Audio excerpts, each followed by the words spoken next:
বন্ধুরা, আজকে আমি আপনাদেরকে দেখাবো মোবাইলে বিরক্তিকর অ্যাড আসে, সেই অ্যাড থেকে মুক্তির জন্য একটি টিপস আপনাদের শেয়ার করব। চলুন আমরা স্ক্রিন শেয়ারে চলে যাচ্ছি।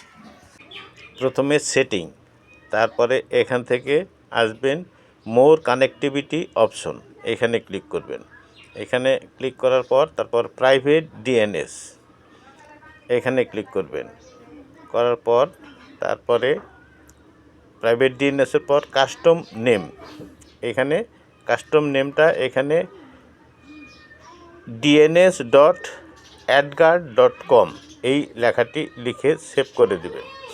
তাহলে সেভ করে দিয়ে তারপর এই যে দেখেন এখানে dns.adguard.com, এখানে এই লেখাটা থাকবে না, আপনি এই লেখাটা লিখে সেভ করে দিবেন।